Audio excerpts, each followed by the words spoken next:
Have you ever wondered to yourself what you would say to the younger version of you?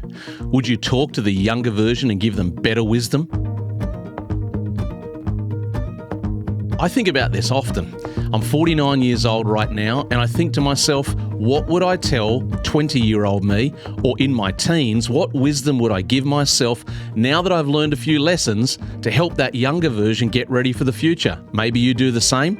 Maybe you're a young man watching this video or a young woman watching. Maybe you're middle-aged like me, or even older. The point is, if it's better wisdom for us back then, it's good wisdom for us now. And so even though we're going to talk today about some of the things that I would have told the younger version of me, what we're talking about is the fact that the wisdom that would have helped back then is still good for us today. So why don't you follow along as we get into a few thoughts that I've been milling over recently about what middle-aged me would have told younger me in order to get ready for the future. The first thought is this: don't waste energy on the things that don't really matter. Boy, have I had to learn this one the hard way. I have allowed myself to get caught up in circumstances and situations that many times are none of my business, many times are situations that I have no influence or control over, but I've allowed the situation to get into my thoughts and my emotions, and then you start to churn on the inside and you start to worry and think, and it breeds anxiety, and you spend all this emotional energy and focus on things that really you don't have any power to change, and perhaps you're not meant to have power to change. I've done that one so many times, and if I had the chance to talk to 20-year-old Andrew, I'd say to him, be ready for situations that are none of your business, that you don't need to get involved in, and just stay focused on your own pathway. I would tell myself not to waste so much energy on those things if I had the chance to do it over again. The second thing that I would tell the younger me from my vantage point that I have now in middle age is I would say, recognize that who is faster than how. You know, when you're young, you're so desperate to prove yourself to the world. And as young men particularly, we really desperately want to do that.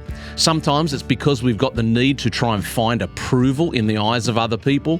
Sometimes it's just because we're hungry and we're motivated to get things right and to achieve and to show the world that we've got what it takes. But in doing so, we often default towards a strategy that's built around how. How can I learn this? How can I solve this? How can I fix this? And whilst that question is never wrong, now from middle age, I'm looking back and realizing that perhaps it's the slower of two questions that I could have asked and should have asked. I've learned now in middle age that probably a better question would have been, who has had this problem before? Who has had to learn this before? And then go looking for those mentors and guides and voices in my life that could have helped shorten my pathway. Because the story for me, as I'm sure it is for some of you, whether you're a guy, you're a girl, whether you're young now, you're middle-aged or you're older, we probably all share the same story, that we spent quite a lot of time and energy on the how, when perhaps if we focused on the who, we could have got to our destination a whole lot sooner and maybe even learned more on the way through. I would have told my younger self to be ready for recognizing that one.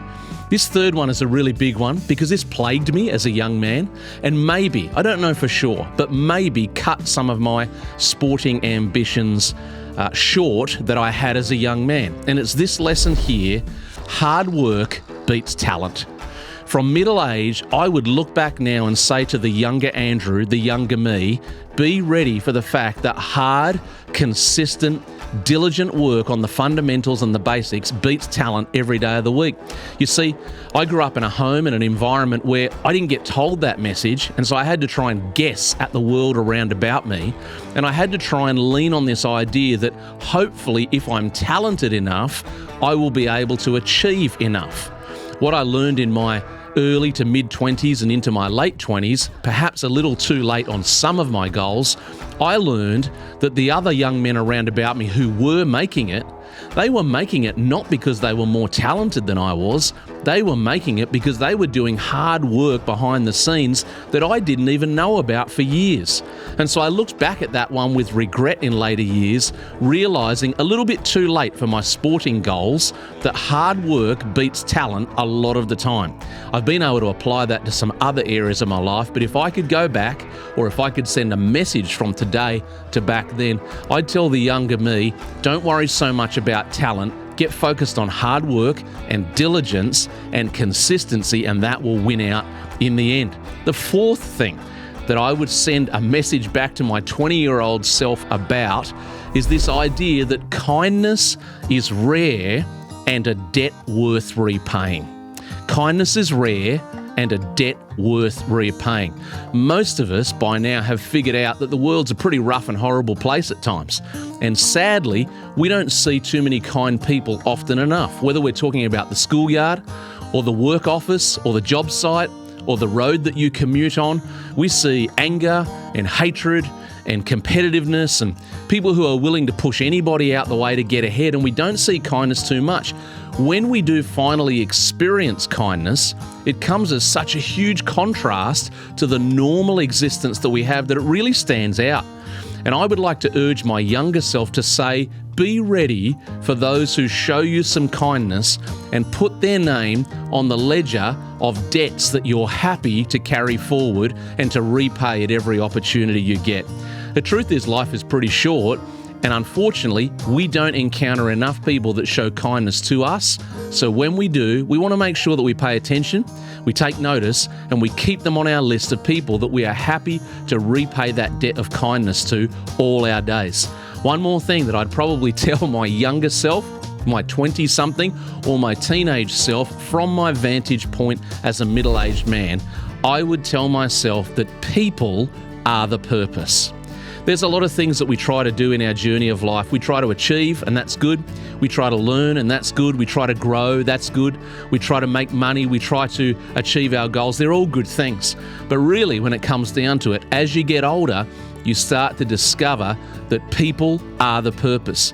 And that if you don't invest in relationships, people you love, people you care about, people that you resonate with and that you're aligned with, similar values, similar interests, similar things you care about, if you don't put your focus on those things, you can spend a lot of time and a lot of energy, a lot of wasted energy, pursuing things that in the end, as you get to middle age and into older age, don't really matter that much anymore. I would tell myself as a young man to be ready for the fact that people are the purpose, and then I could have enjoyed that a little more through my 20s and 30s. I've learned that lesson now, and I'm taking it forward with me.